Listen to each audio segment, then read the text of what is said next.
Gospel of April the 25th, 2014. A reading from the Holy Gospel according to John. Jesus revealed himself again to his disciples at the Sea of Tiberias. He revealed himself in this way. Together were Simon Peter, Thomas called Didymus, Nathanael from Cana in Galilee, Zebedee's sons and two others of his disciples. Simon Peter said to them, "I am going fishing." They said to him, "We also will come with you." So they went out and got into the boat. But that night they caught nothing. When it was already dawn, Jesus was standing on the shore. The disciples did not realize that it was Jesus. Jesus said to them, "Children, have you caught anything to eat?" They answered, "No." So he said to them, "Cast the net over the right side of the boat, and you will find something."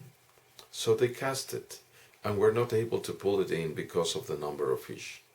So the disciple whom Jesus loved said to Peter, "It is the Lord." When Simon Peter heard that it was the Lord, he took in his garment, for he was lightly clad, and jumped into the sea. The other disciples came in the boat, for they were not far from shore, only about 100 yards, dragging the net with the fish. When they climbed out on shore, they saw a charcoal fire with fish on it and bread. Jesus said to them, "Bring some of the fish you just caught." So Simon Peter went over and dragged the net ashore full of 153 fish. Even though there were so many, the net was not torn. Jesus said to them, "Come have breakfast." And none of the disciples dared to ask him, "Who are you?" because they realized it was the Lord. Jesus came over and took the bread and gave it to them, and in like manner the fish. It was now the third time Jesus was revealed to his disciples after being raised from the dead. Gospel of the Lord. Praise to you, Lord Jesus Christ. This scene from the later part, almost the end, actually is the end of the chapter 20 of St. John. It's very tender and very special to me and to all of us. We see how Jesus again appears to the disciples. There is Simon Peter, Thomas, Nathanael, John and Jacob, and two other disciples who we do not know who they were. There were 7 of them. 7, the number of plenty. And Simon Peter told them, "I'm going fishing." They were fishermen. They needed to fish in order to eat, to sustain their families. The other 6 said, "We're going along with you. We're going working with you." It is not that once they were disciples of the Lord, they were able not to work. We all have to work. And so they go to work, and they spend the whole night working, tired, but yet they caught nothing. While it was dawning, the Lord appears on shore and asks them in a very tender way, "Children, have you caught anything to eat?" We can just imagine the disciples along with Simon Peter, frustrated, shouting back, "No!" Of course not. They are frustrated and tired. They're making their way back. The Lord tells them, "Cast the net over to the right side of the boat to find something." Again, it is very similar, this situation, as that which happened, as we can read on the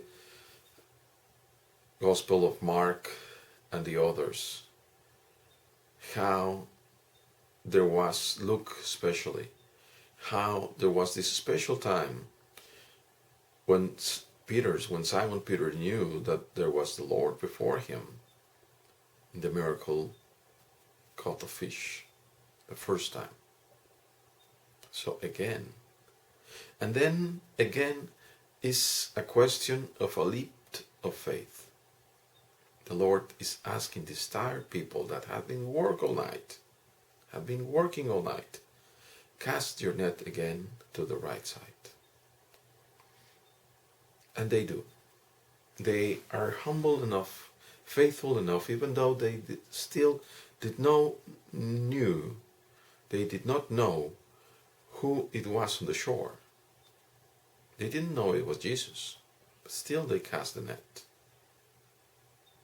And again, that tells you and me that we, notwithstanding that we might have been working all day long, all month long, all year long, all our lives long, still we have to hear the voice of the Lord who tells us, cast your net to the right.